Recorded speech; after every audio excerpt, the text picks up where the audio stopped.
That was easy. Okay, great, cool. Painless as can be. Well, thank you, Claire. And yeah, Cody and I are clearly from our rivals of WVU and Marshall, so we have frequent discussions about that. Yep. But we usually do kind of a technical discussion of preservation of resources, whether it be discussion of documenting things, just generally different types of buildings and materials you find in buildings. So this year, we were wondering what to do and look to what you all requested from previous requests of information you'd like from our office. And documenting historic building deterioration was pretty high on the list of things to discuss. So we thought, well, nothing like the present, because lots of buildings decaying in the state, and we're always trying to make sure we have at least documentation of those resources. So we will discuss today kind of common kinds of deterioration that you might see throughout the state based on building materials and building types, all kinds of things of that nature. Tyree Tavern in Fayetteville, in Ansted in Fayette County is to our right there, demonstrating some of those kinds of deterioration. We'll talk about conditions assessments, which is the tool that our office recommends our landmarks commissions use, and our office uses to document these and kind of start with planning for deterioration. We'll talk about when you call in a professional, and lastly, how deterioration and integrity, which is one of the key phrases the National Register uses, play together. All right, that's me. So no building is completely maintenance free. Everything's affected by deterioration over time. What kind of deterioration or how often it occurs depends mostly on what building materials are put in the structure, and how good the quality of the construction is. A few different common causes of deterioration on buildings include weathering, like rain, snow, wind, ice, very bright sunlight. That can all have gradual wearing down of buildings over time. Ground settlement. As a building settles over the years and the ground shifts slightly, that can cause problems with the foundation. The buildings, it might cause more pressure to be applied to one part of the building than another side, and that will cause problems. Vegetation growth. If you get vines or moss or big weeds growing up on your walls and stuff, that's of course bad. Just general neglect. People don't pay attention to their buildings. They just let them sit there. That's always a major cause in these parts. Inappropriate alterations. Sometimes putting replacement materials on a building can be bad because they're not physically compatible with other original materials on the building. So that physical clash can cause problems in the physical integrity of a building. Original construction. Sometimes people back in the day didn't always construct a building with very good quality, very good materials or construction methods. So over time, that would start to show. And then just vandalism. We have, squatters or arsonists, people like that, that often can destroy buildings in our area. They're on the news a lot, as you've probably seen at some point. Next slide. You have a button? Here we go. Probably the biggest threat to every building is water damage. It's a very versatile substance that can destroy pretty much anything you put into a building. It's very easy for water to get into a building. It can come in as rain, snow, ice, condensation, or flash flood damage. It can leak through roofs, go through any crack. If the gutters are clogged or damaged, that'll retain water. Windows are improperly sealed, water can get in through there. And it can cause a variety of different forms of damage. You've got wood rot, fungus growth, exacerbates cracks, erodes mortar. One of the biggest consequences of water infiltration into a building is the freeze-thaw cycle. So like, let's say you'll have some water get into a crack in one of the walls. And then when winter time comes, that water will freeze into ice. Just because there's, well, when water turns into ice, it grows bigger. And just because there's not room for the ice in the crack doesn't mean the water doesn't become ice. It has to become ice because of the temperature. So as water turns into ice and expands, it'll push through the mortar and cause cracks to become bigger. And then as it warms up again, the ice turns back into water and it penetrates further down into that bigger crack. So that leaves room for more water to come in. Then it'll freeze again, the ice grows, the crack grows bigger, and then so forth. It's a very vicious cycle that can occur over a period of years and is very damaging to many buildings. Overall, water is bad. Try to keep it out of your building as much as possible. Next slide. This is a great example of what water can do to a building. This was a building that had lots of water damage coming in through the roof over the years, just water leaking and staying on the floor and no one dealing with that. That on the ground is mold. The water had set and been there for so long that it grew into enough mold to resemble shag carpet. It was really gross and probably not safe to breathe, and just very bad overall. It'd be very difficult to clean up that amount of mold in a building safely. So, next slide. One problem one form of deterioration is cracking and spalling, which is a common problem in mortar, like brick, stone, and concrete surfaces on buildings. Common causes of cracking can be settling of the building over time. As the building shifts and the ground moves a little bit, the walls can kind of move a little bit, and because they're meant to stay in place, that can cause them to crack and split. Exposure to extreme temperatures. Materials like brick can actually expand in heat and contract in cold. So as they grow and shrink, that creates stress on the walls and foundations and can cause them to crack and whatnot. Rusting steel components. That's a problem, especially with a lot newer old buildings. Buildings that have like reinforced steel concrete surfaces. If metal rods or bars or anything in your concrete and other walls, if they start to rust, they expand, and that expanding metal, of course, pushes and breaks apart the mortar. And as that breaks apart, more metal is exposed to the elements, and that just makes the rust grow even more and just accelerates the problem. Water infiltration, the freeze-thaw cycle, we already went through that. Inappropriate mortar. Sometimes if you replace the mortar on your building, the bonding material between bricks and blocks, if you use the wrong type of mortar, that can be bad for the bricks or the stones. If the mortar is harder than the other materials, it'll kind of squeeze the bricks, doesn't allow them to breathe and expand and contract as much. So that'll really crush them and cause more cracking and flaking. And over time, all cracks will grow and expand, and if left untreated, they will threaten the entire stability of a building. Next slide.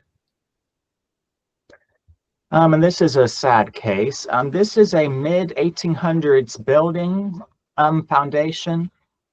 It had a nice foundation made of these big sandstone blocks, but the mortar wore away over time. As you can see in the bottom right corner, there's just empty gaps in between blocks where mortar used to be.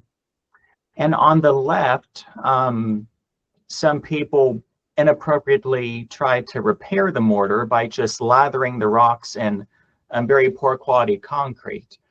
So that's causing the sandstone to be like choked and squeezed, and it'll cause more erosion over time, and it'll need to be treated in the near future. Next slide. Bowing and bulging. Walls can start to bulge, bowl, or warp over time from heavy physical stress.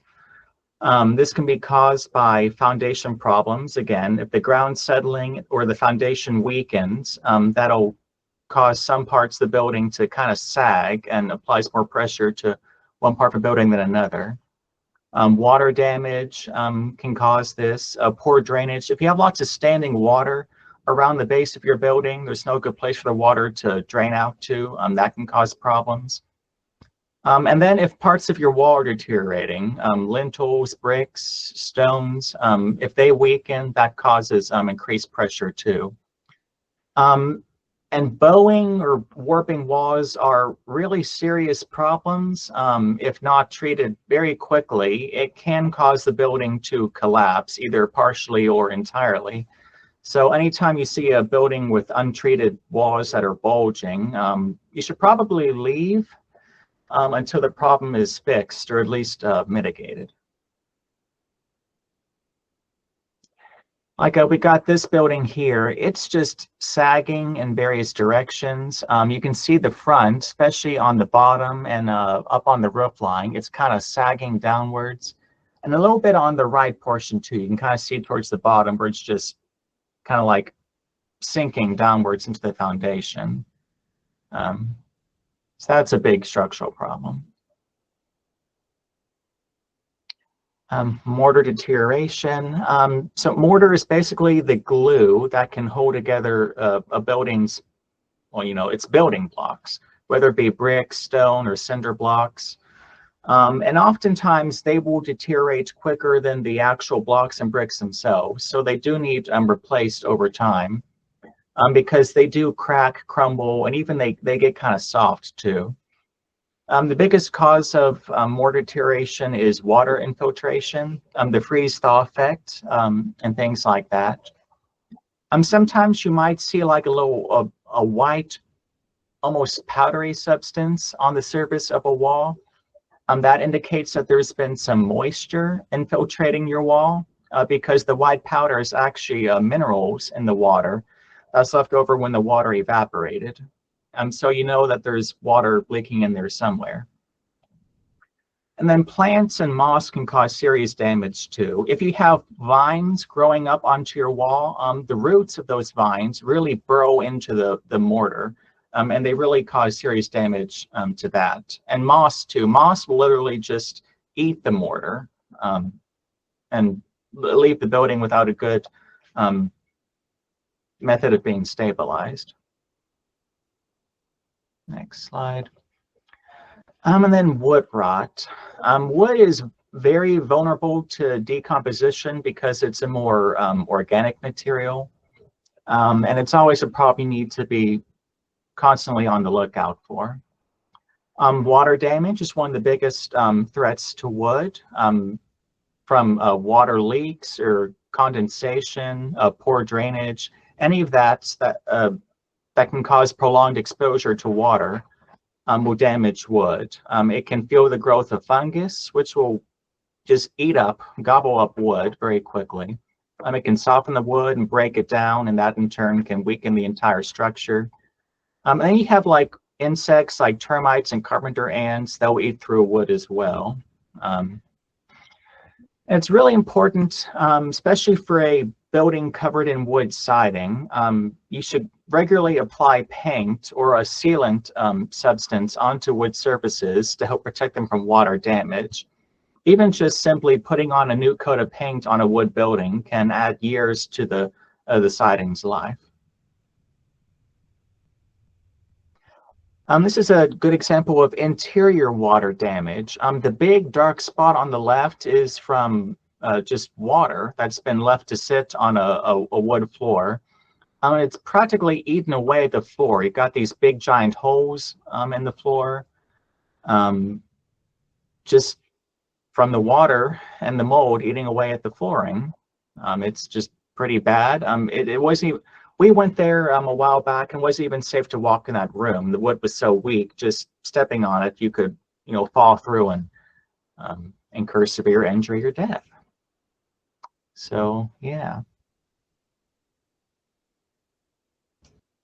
Okay, so Cody talked a lot about deterioration, and we kind of know in working with historic buildings that deterioration of organic materials and non-organic materials is inevitable. There are, it's just a matter of time for a lot of materials. So it's up to us to help to identify problematic areas and determine the root causes of deterioration.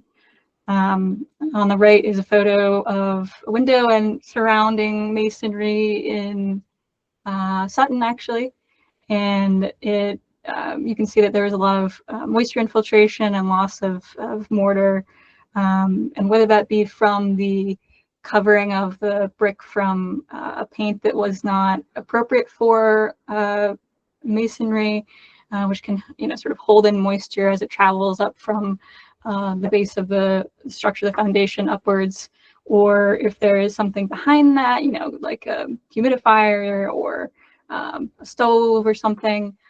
These are all things that you need to kind of look at and find out what the root causes of this deterioration is. Because buildings shouldn't just be falling apart if they're well maintained. You also have to plan for potential deterioration. So it's really important to do your research on material properties, know what we call sacrificial or non-sacrificial. So when we talk about mortar is generally considered sacrificial in that it is, if anything in a masonry wall is meant to be lost over time, it's mortar to retain that masonry unit, which in this case on this wall is brick.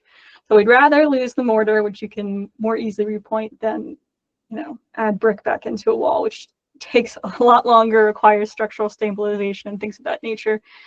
We also talk about glazing compound or glazing putty on windows being sacrificial.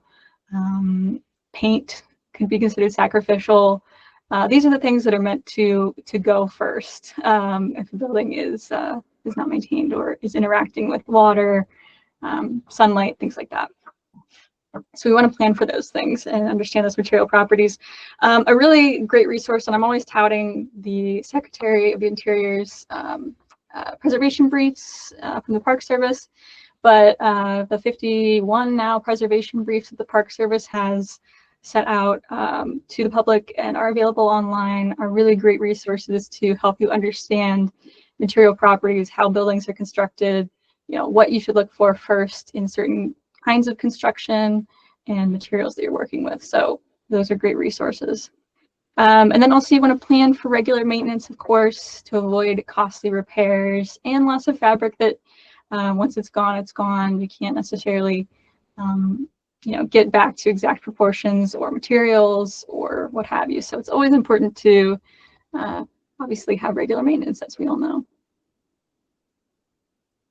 So we recommend as a very first step for buildings that would lack any major planning is the basic condition assessment.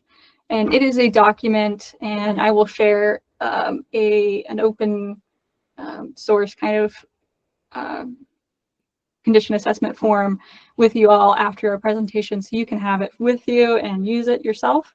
But it's basically about 50 questions that kind of run through and kind of force you to look at different parts of a building, so you're not kind of overlooking anything while you're assessing buildings.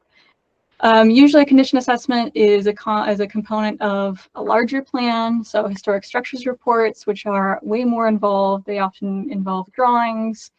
Usually you have consultants or architects perform those. So they might do some of the condition assessment work, but this is also something you yourself could undertake in a smaller project, as well as preservation plans in general. So the document, which you can put together, is designed to identify how a building was constructed, so what kinds of materials were used, what techniques and technologies, and how the building may have been altered over time, and lastly, the existing condition of materials and features on the building. So basically, once you have your conditions assessment completed, you will successfully be able to prioritize efforts for rehabilitation or preservation of a building and funding as well. It always looks good to funding, grants folks and panelists who might review funding to see that you have a condition assessment in place and that you're prioritizing your funding appropriately when you're asking for funding. So who can perform these condition assessments? We usually recommend professionals who meet the Secretary of the Interior's professional qualification standards for historic architecture. I will say probably most of you meet those standards, whether you know it or not. You have probably more than enough experience with buildings in one way or another that you could do those assessments yourselves. Architects might also do this, general contractors, and building caretakers in general may perform these assessments. I did my first assessments as a grad student at WVU, so it's not a terribly high bar to clear, I guess is what I'm getting at. And it's a very helpful document to have at the end result as well. So embarrassingly, a picture of me, but here we go. So methodology here, researching of the property's history is really important because that does help you understand, why the building is located where it's located, what materials were available to those who were constructing it at the time, and technologies as well. And also how the building has changed over time. And a visual analysis during a site visit is probably the most important part of condition assessment document. That's just getting on the ground and looking at what materials are in place, what deterioration has occurred over time, where the most critical points of the building for identifying deterioration are. It just requires a lot of time and a lot of photographic evidence. So we recommend perhaps doing a drawing, like even just a hand sketch drawing of the building, and noting where you're taking photographs and taking a ton of photographs. I think we must have taken 300 pictures of this, the Butcher homestead here on the right when we visited. And it was just a matter of getting a sense of, all the materials in play, all the different kinds of construction in this building, and I'll talk about it some more in just a bit, but it had gone through many alterations over time. So we wanted to make sure we're documenting that. And then always important is to discuss with the current caretakers or owners what issues they have. So if it's not as complicated and as elaborate of a building with particular needs as the Butcher homestead here, like it could just be a museum building that isn't too far gone. It really is just a matter of regular maintenance. You want to discuss with the current caretakers what issues they might have with the building. Is it cold in the winter? Is it hot in the summer? Does it have certain leaks? Does it have movement in the walls at all? So making sure that you're getting the full picture from those who deal with these buildings every day. And lastly, if necessary, material testing can be very important. It can be mortar analysis to determine what kinds of, how much lime was involved in the creation of the mortar. Can be paint analysis to help determine what colors of paint have existed on the building over time, and other. It could also be testing, doing wood boring to determine how old logs are and things like that. So all of those things can come into play. Just depends on how much information you're looking for at a given time. So one initial component of the condition assessment is discussing the building's history, as I mentioned earlier. And I've got two great examples here from recent projects that our office has been involved with. On the left is the Palzer Butcher homestead, which is just outside of Weston. And it was originally a log cabin built by Palzer Butcher, who was a Revolutionary War veteran, in about the 1780s, and that's based on ledgers at the historic lumber mill that the current owner and a descendant of Butcher, I believe, knew about. So that was pretty cool to find that information, so we could kind of pinpoint the date. The house has additions from the Butcher family and the Bennett family. The Bennett family purchased this property after the Butcher family. And so over the course of 3 different centuries, as these families grew in this house, several times, but as these families grew, of course, needs changed. You know, as technology advanced, they added on the kitchen on the rear that you can see there on the left, and a second story, and different siding materials. So it's really kind of changed all the way up into, you know, has hollow clay tile in the back addition for its foundation. So it really has a huge expansive history of change. It was situated here likely because of its proximity to the Weston and Gawley Bridge Turnpike, which is the kind of the road that you can see on the right there, as well as its proximity to Hackers Creek for a water source. And it's also a relatively flat, farmable piece of land. So we kind of use those to determine why it's situated on this kind of elevated plateau, and what the purpose of building it in this area was for Mr. Butcher. On the right, we have a very different building. The National Bank of Commerce here in Charleston is a 17-story modernist high-rise, recent tax credit project, which is neat. And it was constructed in 1967. And the design firm CE Silling and Associates was the architect on this project. So very different time period, but it is important to know why this was constructed and its original uses. So it was built to house the growing offices of the National Bank of Commerce, and to have a bank lobby in its first floor. And then over the decades, the building has had multiple changes to its upper floors. A lot of times when you have these high-rise structures, they're not really, they're sort of a central, you know, elevator core or something like that, that will, and utilities that will have, you know, in some sort of fixed location throughout the building. And then the floors are really changeable and changed frequently, actually, to suit the needs of the tenants. So that's an important consideration when we're talking reuse of this space. So most recently, its upper floors have been converted into luxury apartments. And so again, knowing what's important to keep as we move through these things, and what's not as critical. And so with the advances in high-rise construction technology in the middle of the 20th century, this building was, it consists of reinforced concrete floor plates, and then has metal, glass, and granite curtain walls that are attached on the outside. So your classic 60s, 70s high-rise, and it was constructed in the center of downtown Charleston to be centrally located in the business district of the city, which in turn promotes commerce. So we can see that these buildings were both constructed, you know, for very different original uses. Different techniques were available, which informs how these, you know, conditions in the buildings are existing currently. You know, what conditions might affect the Butcher homestead may not ever affect the NBC building, and vice versa. And you know, its site location is also very important too, and what you know, what flooding, you know, these buildings might experience, or changes over time they might experience because of their locations. So speaking of setting, a big part of setting and describing this in conditions assessments are there elements of the building's current environment that could prove hazardous in the future? We have a church in, I believe that's in Marshall County, as I was driving out of Cameron.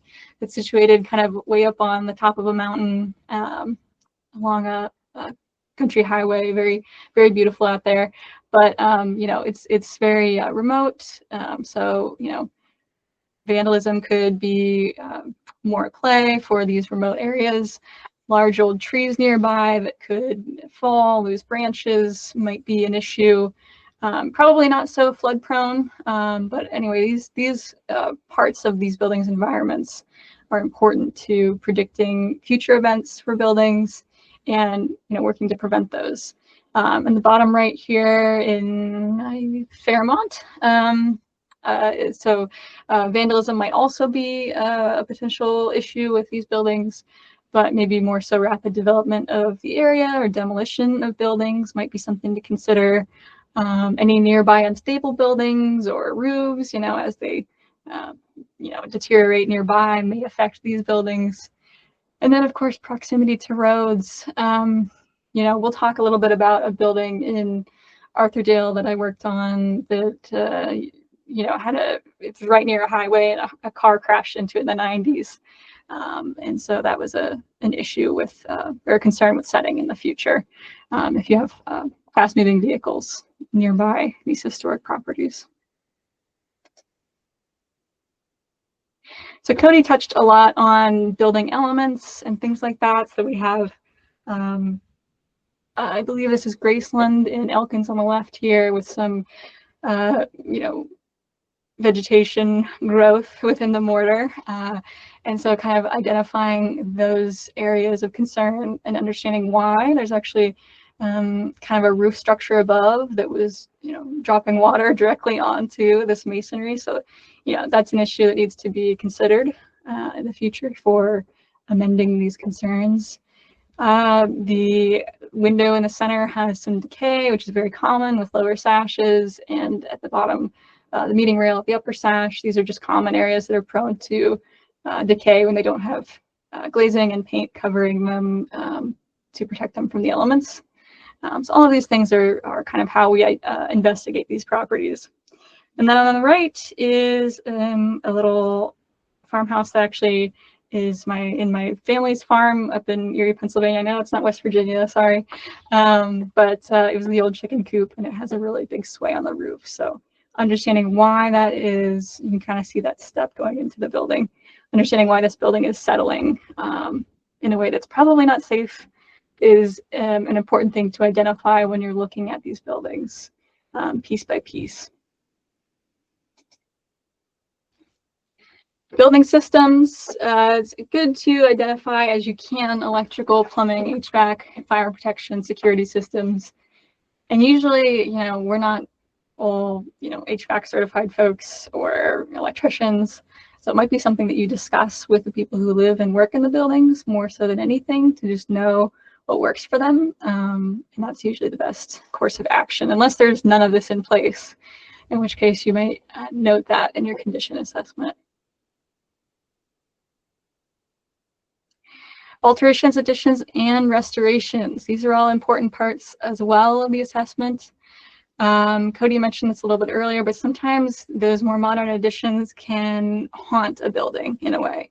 They can come back to bite it. So this is I think this is a like early 1900s building on the left here with a 1950s, 60s addition.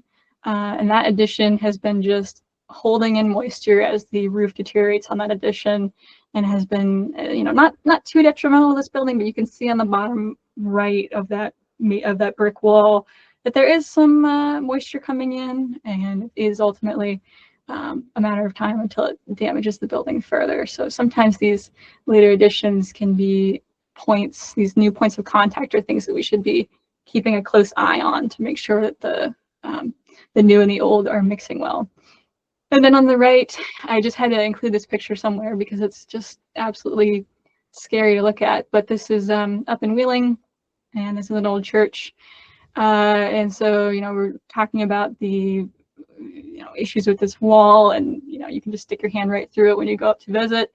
The rest of the building is pretty sound, but this is the one area. And if you look at the top, right above the cornice, at one point when someone had done some maintenance to the roof, they had installed a gutter, and you can see that kind of, I'll say gutter generously, but that you know, kind of PVC pipe that is falling and leaning on the building there on the right is was meant to be the gutter, and that has obviously since fallen off, and major deterioration has occurred over time there. So issues to consider as well are those changes over time from people who are trying to do a good job, trying to keep water off the roof, and just the slip of a PVC pipe causes this massive structural issue. So the very first part of condition assessment is the overall condition, but I recommend, of course, waiting until the end of, you know, your assessment, your visual analysis, and all these different analyses to make a judgment on the overall condition of a building.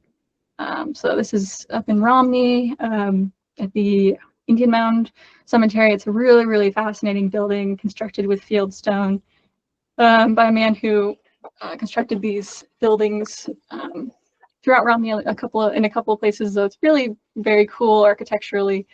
And from the outside, you might not notice that there's much deterioration or much worry, but you get on the inside and you see the bell tower on the way up, and it's full deterioration from a leaky roof, basically, is the issue. And I'll call it kind of the sanctuary area has some cracking and settling from just essentially that settling of the building. The roof seemed to be in decent shape on that end. It was just a matter of time and freeze thaw cycle probably that is affecting those cracking, affecting the interior render. So anyway, all that to say is you really want to make sure you're taking into consideration all of these different elements of a building to assess, give sort of a rating, if you will, for the overall condition of a building. I wouldn't just right away try to get to that, even though it's early on in the assessment document. It's really something you want to take careful consideration of so that you can plan appropriately to give it a rating. And prioritizing the building's needs, this is another part of it, the document that usually you, at the end of the document, kind of identify the most important needs and then down to the least important. So we always recommend stabilizing the structure first. In the bottom right-hand corner is the Pence Hotel down in Bramwell, West Virginia.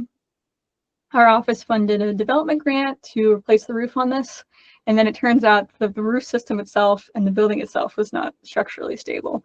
So, all halting on the roof, and we decided to, and the organization that applied for it decided to stabilize the structure with that funding instead, which we agreed was very important. Instead of placing a roof on a building that, potentially could collapse or part of it could collapse.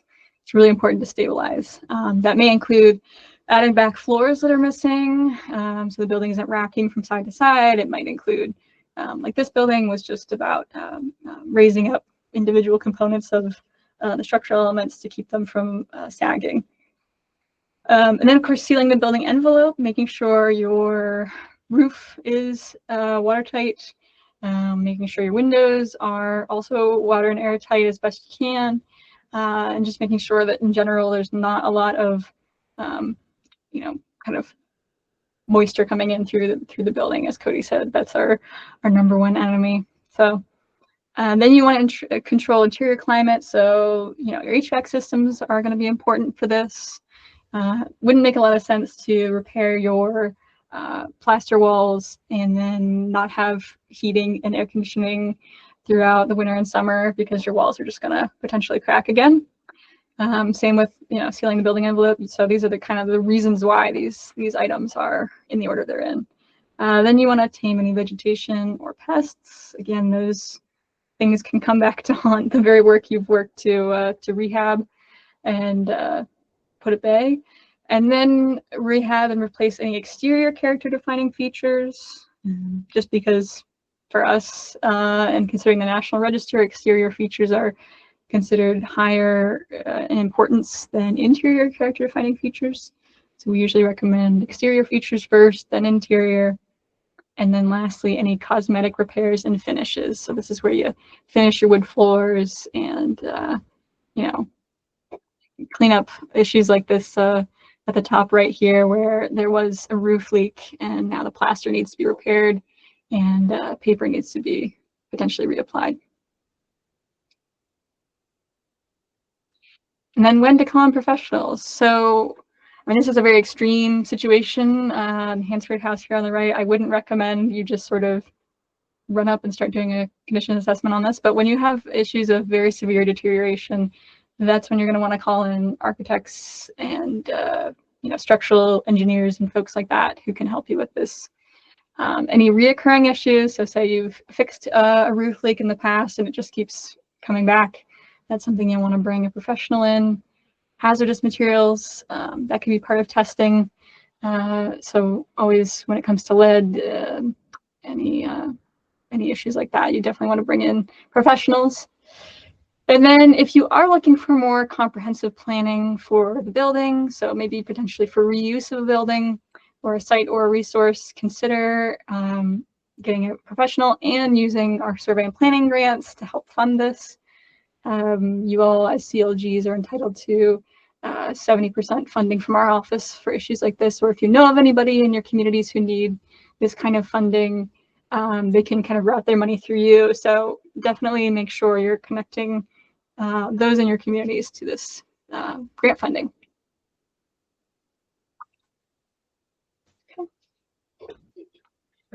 Okay, so just as a little addendum to this presentation, some of you might wonder, how does deterioration affect the National Register eligibility or National Register status of your property? And it all depends on integrity. Under federal law, a property on the register or to be listed on the register has to retain sufficient integrity of location, design, materials, workmanship, and setting, feeling, and association to a lesser extent. Basically, integrity means that a property can visually convey its historic appearance, its function, its identity. Does the building look like, does the building look the way it did back when it was first built, or when it was performing its historic function? And there is under the Park Service guidelines, there is a distinction between integrity and condition. A building that has some deterioration can still be eligible for the National Register, and in many cases, it has a better shot at being listed or staying listed than buildings that are in better shape but have unsympathetic replacement materials. Like, for example, if you have a building that has its original wood siding, but like it's rotting, there's paint peeling, parts are falling off, it would be better to list a property with that kind of siding as opposed to a building with modern vinyl or metal siding. Because even though the wood siding would be in poor condition, it's still original and it still conveys what the building looked like. And there's other examples too. Like if you look at the next slide, the final slide actually. This is the Pocahontas Fuel Company store and office building in McDowell County. And this is what the building looked like when it was put on the National Register back in 1991. All the windows were gone, the ceiling is gone, the roof is collapsed. It's basically an empty shell, just brick walls and nothing else. Even though it's in very poor condition, it was listed because it still conveys its original appearance as a coal company store, and because no unsympathetic additions or alterations have occurred to it. If they were to put on like a very different shaped roof or put in vinyl windows or God forbid cover the brick and vinyl siding, that would render it ineligible to be listed. So just because a building might be falling apart from deterioration doesn't mean it's not historically important anymore, or doesn't rule out it being part of the National Register. Okay, thanks, Cody. And then last, just gonna quickly run through, if I can here, let's show you, I got this.